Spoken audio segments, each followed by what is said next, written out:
میرا غصہ ٹھنڈا کر سکتا تھا، میرا ہاتھ پکڑ کر مجھے کول ڈاؤن کر سکتا تھا۔ اور یہ آدمی اب مر گیا ہے۔ اس کی آواز میں سرد پندر آیا تھا۔ اب میرے ہاتھ آزاد ہیں۔ اب میرے ذہن پہ کوئی پابندی نہیں ہے۔ اب میرا غصہ میرے قابو میں بھی نہیں ہے۔ یہ وہ واحد شخص تھا جس نے عمر حیات کو سنوارا ہے، جس نے عمر حیات کو انسان بنایا ہے۔ اب اس کے جانے کے بعد مجھے دوبارہ سے بھیڑیا مت بناؤ۔ آج یا تو میں ان کے جنازے کو کندھا دوں گا، یا پھر یہاں سے ایک ایک سلطان کی لاش نکلے گی۔ تم بتا دو تم کیا چاہتے ہو؟ وہ اس کی آنکھوں میں دیکھتا ٹھنڈے ٹھار لہجے میں کہہ رہا تھا۔ سفیر کو بے اختیار اس سے خوف محسوس ہوا۔ وہ اس پہ 2 حرف بھیج کر آگے بڑھ گیا تھا۔ آخری بار تمام گھر والوں کو میت کا آخری دیدار کروایا گیا تھا۔ پورے سلطان منزل میں سسکیوں اور ماتم کی آواز گونج اٹھی تھی۔ فروا بہت مشکل سے حسینہ کو سنبھالے ہوئے تھی۔ یوسف سلطان کو سکون آور دبا دے کر ان کے کمرے میں سلا دیا گیا تھا۔ حسن نے روتے ہوئے جنازے کو کندھا دیا تھا۔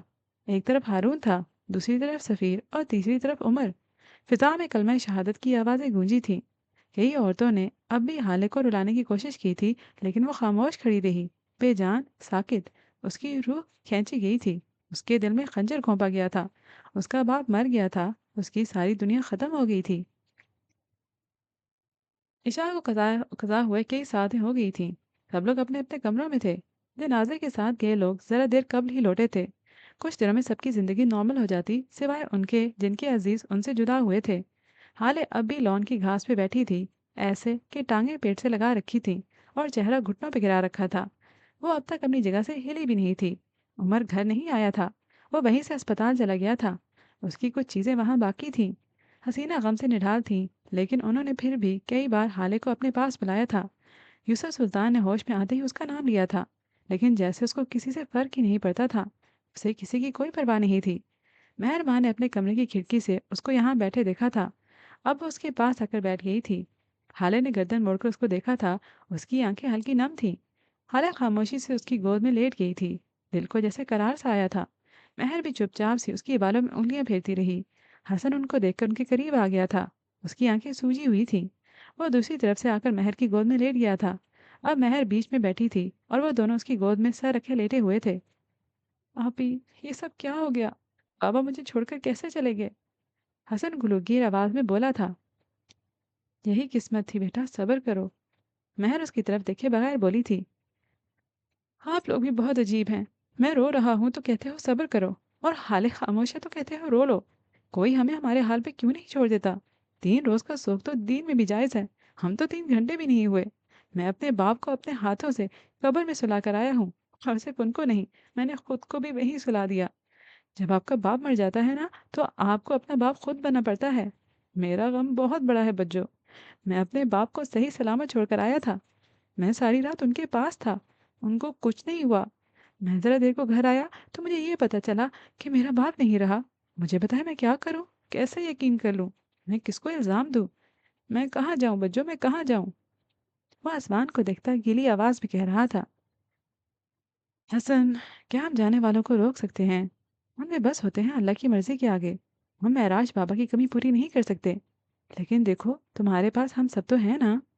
وہ اس کو بہلا رہی تھی جیسے عام بچوں کو بہلایا جاتا ہے۔ میرے لیے کوئی نہیں ہوگا بچوں، یہ خاندان والے 1-2 سپارے پڑھ کر چلے جائیں گے۔ آپ کی اپنی دنیا ہے، آپ کا شوہر ہے۔ اب یوسف سلطان کے پاس اپنا غم، اپنے پچھتاوے ہیں۔ حال سلطان کے اپنے گلٹ ہیں۔ سفیر سلطان ساری دنیا سے ناراض ہے۔ شمس چچا کے اپنے مسئلے ہیں۔ اماں کے وظائف مزید لمبے ہو جائیں گے۔ آپ کو پتہ ہے سب سے زیادہ نقصان کس کا ہوا ہے؟ سب سے زیادہ صبر کون کرے گا؟ حسن سلطان۔ مجھے تو سب کچھ لے لیا گیا ہے۔ آپ کا باپ ایک ہی انسان ہوتا ہے، اور جب وہ مر جائے تو آپ کو اپنا باپ خود بننا پڑتا ہے بجو۔ کوئی میرے لیے نہیں ہوگا، کوئی نہیں۔ وہ آنکھیں بند کیے بڑبڑا رہا تھا۔ حالے چپ چاپ اس کو سنتی رہی۔ اسی وقت عمر گیٹ سے آتا دکھائی دیا۔ وہ اسی صبح والے حلیے میں تھا، بکھرے بال، ستا ہوا چہرہ، سرخ آنکھیں۔ وہ بہت ڈسٹرب لگتا تھا۔ وہ قدم قدم چلتا حالے کے قریب آ کر رکا تھا۔ اس کو دیکھ کر حسن تیش سے اٹھا تھا۔ کس کی اجازت سے آئے ہو تم یہاں؟ ہمت کیسے ہوئی؟ وہ سرخ آنکھوں سے غرایا تھا۔ عمر نے افسوس اس کو دیکھا تھا۔ میں تم سے عمر اور رتبے دونوں میں بڑا ہوں، مجھے آپ کہو بچے۔ وہ نرمی سے بولا تھا۔ میں تمہیں اپنے گھر میں نہیں برداشت کر رہا، اور تم مجھ سے تعلقات بنا رہے ہو؟ شکل بھی نہیں دیکھنا چاہتا میں تمہاری۔ ابھی کی ابھی میرے گھر سے نکل جاؤ۔ وہ انگلی اٹھا کر بولا تھا۔ جج صاحب نے تمہیں یہ تو نہیں سکھایا ہوگا